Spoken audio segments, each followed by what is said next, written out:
नमस्कार साथियों, विद्या मंत्र चैनल में आपका हार्दिक स्वागत है। बहुत सारी क्वेरीज, बहुत सारी रूमर्स रिजल्ट्स को लेके आ रहे हैं, बट किसी को एक्चुअल रीजंस अभी पे बहुत नहीं पता। फैक्ट के साथ कोई रीजंस बहुत कम लोगों को पता है। स्टूडेंट्स को लेके ये टेंशन हो रही है कि भाई वो रिजल्ट्स क्यों नहीं आ रहे हैं। ठीक है, तो मैं आपको बता रहा हूँ कि जो रिजल्ट्स के जो मेन रीजन रहे कि रिजल्ट ना आ पाने के जो रीजन रहे, वो उनमें से सबसे बड़ा रीजन था कि सीबीएसई को 15 दिसंबर जो सॉरी 15 जनवरी जो उसने टेंटेटिव डेट दे रखी थी। ठीक है, 15th ऑफ जनवरी जो टेंटेटिव दे रखी थी, 15th ऑफ फरवरी 2022 उसने अपनी टेंटेटिव डेट दे रखी थी कि इस दिन रिजल्ट जरूर आ जाएंगे। तो एवरीवन इज वेटिंग कि नहीं नहीं, रिजल्ट्स तो इसी समय आने चाहिए, और रिजल्ट क्यों नहीं आ रहा है, रिजल्ट में देरी क्यों हो रही है।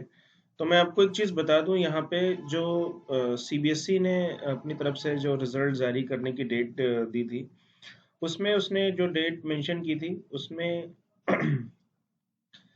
सीबीएसई के पास 3 एग्जाम थे। देखिए, इस साल 10th, 12th और के बोर्ड के जो एग्जाम है, बोर्ड के एग्जाम वो 2 पार्ट में हो रहे हैं, बोर्ड पार्ट 1 एंड पार्ट 2। तो जो पार्ट 1 एग्जाम हुआ है हमारा दिसंबर में, उसके भी रिजल्ट देने हैं। ठीक है, जो दिसंबर में हुआ है एग्जाम, उसके भी रिजल्ट देने हैं, और साथ ही साथ सीबीएसई को क्या करना है, सीटेट का एग्जाम हुआ है उसके भी रिजल्ट देने हैं। ठीक है, सीटेट के एग्जाम के भी रिजल्ट देने हैं। अब देखिए, 15th को वो रिजल्ट देने थे, 15th को रिजल्ट नहीं आया। उसके बाद 16th को श्री रविदास जयंती थी, रविदास जयंती। ठीक है, जो कि एक गस्टेड हॉलीडे था। वहां पे ये दिक्कत आई कि रविदास जयंती पे गस्टेड हॉलीडे था, तो उस दिन आप रिजल्ट नहीं दे सकते। इसी बीच में सीबीएसई के साथ क्या हुआ कि सीबीएसई के जो पुराने चेयरमैन थे, जो सीबीएसई के पुराने चेयरमैन थे, वो सीबीएसई के पुराने जो चेयरमैन थे, वो रिजाइन, मतलब उनका कार्यकाल खत्म हो गया, वो चले गए, और नए चेयरमैन सीबीएसई के ज्वाइन किए हैं, जो कि आईएएस ऑफिसर हैं, आईएएस ऑफिसर श्री विनीत जोशी जी ने ज्वाइन किया है। ठीक है, विनीत जोशी हैं, सीनियर आई ऑफिसर हैं, सीबीएसई के नए चेयरमैन जो हैं, new chairman of the CBSE. ठीक है, न्यू चेयरमैन ऑफ सीबीएसई। अब नए चेयरमैन आए हैं। ये आपको पता है कि सीटेट के पेपर से लेके, एग्जाम से लेके बहुत सारी मिस्टेक्स हुई हैं। पहले तो 17 का 16th और 17 के एग्जाम कैंसिल हुए, फिर वो 17 और 21 को हुए। उसके बाद कई सारी शिफ्ट में क्वेश्चंस को लेके मिस्टेक्स हुई, कई शिफ्ट में एग्जाम हुए, पेपर मिस्टेक हुआ, ट्रांसलेशन मिस्टेक्स हुई। ठीक है, अब उन सब पे जब रिजल्ट निकल के बाहर आएगा, ठीक है, ट्रांसलेशन मिस्टेक हैं। उसके बाद आप देखिए, नॉर्मलाइजेशंस की भी बातें चल रही हैं। तो नॉर्मलाइजेशन में आपको मैं बता दूं, नॉर्मलाइजेशन कोई ऐसी प्रक्रिया नहीं है जो इतनी आसानी से अप्लाई हो जाए। कई कई बार तो हमने ये देखा है कि मैक्सिमम मार्क्स 200 रहे हैं, और नॉर्मलाइजेशन के बाद लोगों के मार्क्स 200 से ज्यादा मिल चुके हैं। ठीक है, सबसे पहले जो इंडिया में बैंकिंग में नॉर्मलाइजेशन लागू हुआ, बैंकिंग के बाद एसएससी में लागू हुआ, फिर गेट में लागू हुआ। ठीक है, अब जितने भी यूपीपीसीएल के एग्जाम होते हैं, फिर वो शुरू हुआ, वहां से लागू हुआ।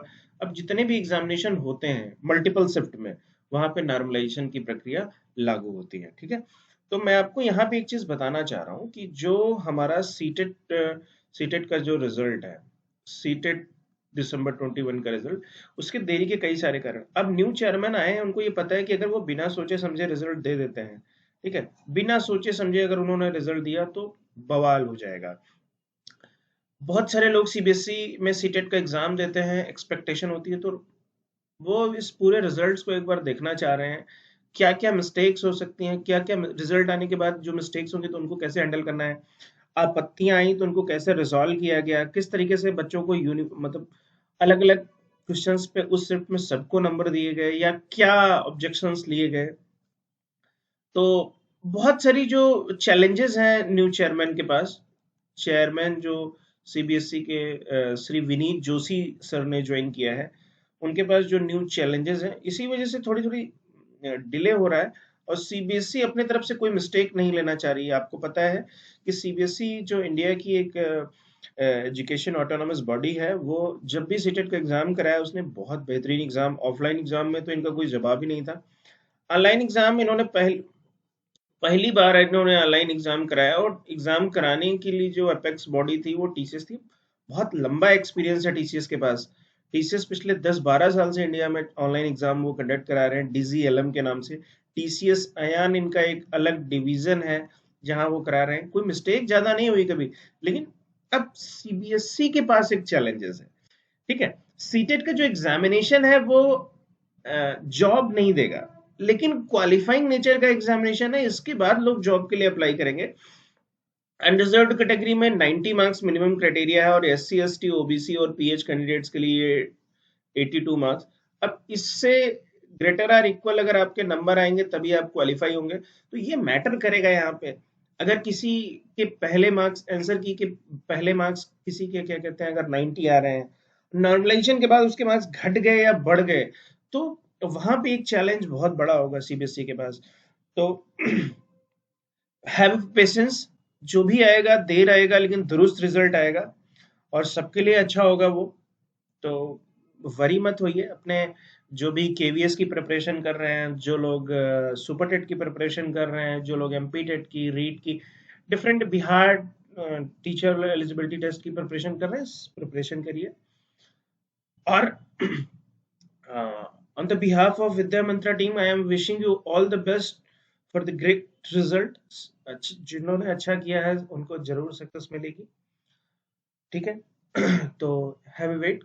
सीबीएसई का रिजल्ट कभी भी आ सकता है, मतलब we can not predict. Even CBSE staff inside who is working on the result is not even predict when the result will release. Okay, तो आप वेट करिए, वेट करने के साथ साथ और चीजों को देखिए, प्रिपरेशन करिए, अपने टाइम को वेस्ट मत करिए, और दुनिया भर के जो र्यूमर्स न्यूज हैं उन पे मत ध्यान रखिए, स्टडी करिए, ठीक है।